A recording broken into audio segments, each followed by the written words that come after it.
संघर्ष ही जीवन है। एक बार एक किसान भगवान से बहुत ही नाराज हो गया। किसान बहुत मेहनती था, बहुत मेहनत से वो खेतों में अनाज उगाता, उसकी देखभाल करता, पर अक्सर उसकी फसल खराब हो जाती। कभी सूखा पड़ जाता, कभी बाढ़ आ जाती, कभी तेज धूप, कभी आंधी, कोई न कोई कारण बन ही जाता कि उसकी फसल खराब हो जाती।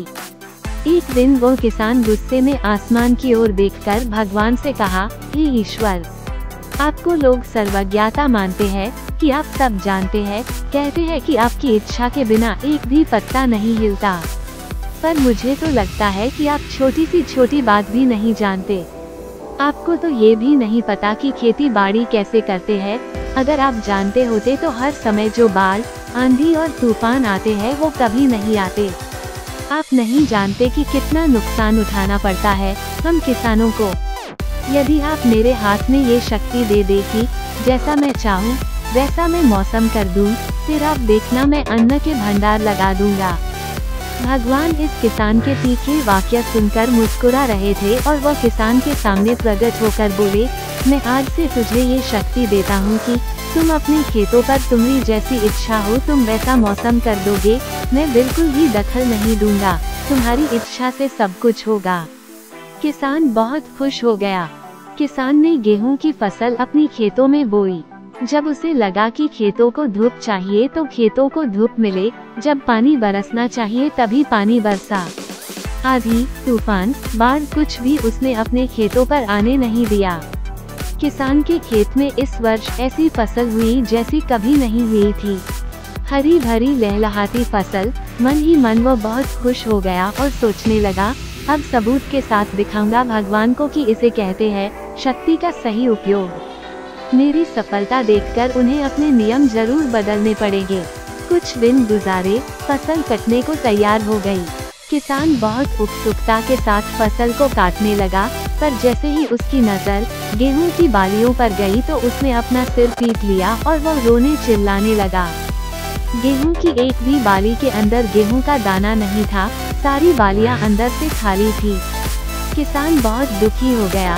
उसने भगवान को रोते हुए फिर पुकारा कि प्रभु, तुमने ये मेरे साथ क्या किया? क्या तुमने मुझे कोई सजा दी? भगवान बोले, पुत्र, ये तो होना ही था। तुमने पौधों को संघर्ष करने का मौका ही कहाँ दिया?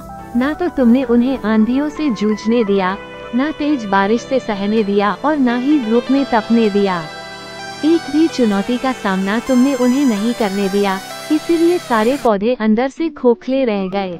जब आंधी, तूफान, तेज बारिश और धूप पड़ती है तभी ये पौधे अपने अस्तित्व को बचाने के लिए संघर्ष करते हैं और इसी संघर्ष से एक बल पैदा होता है जिसमें शक्ति होती है, ऊर्जा होती है, और यही ऊर्जा तेरे गेहूं के दानों में नहीं फूटी।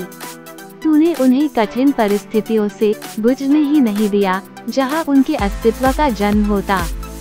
सारे बालियां इसीलिए खाली है, इसमें एक भी गेहूं का दाना इसलिए नहीं है क्योंकि तुमने अपने पौधों को संघर्ष कराया ही नहीं। याद रखिए, स्वर्ण में सवर्णीय आभात तभी आती है जब वो आग में तपने, गलने और हथौड़े से पीटने जैसे संघर्षों से गुजरता है। कोयले का टुकड़ा हीरा तभी बनता है जब वो उच्च दाब और उच्च ताप की मुश्किल परिस्थितियों से गुजरता है। इसी तरह यदि हमारी जिंदगी में कोई संघर्ष ही ना हो, कोई चुनौती ही ना हो, तो हम भी गेहूं की बालियों की तरह खोखले रह जाएंगे। कोई अस्तित्व नहीं होगा हमारा।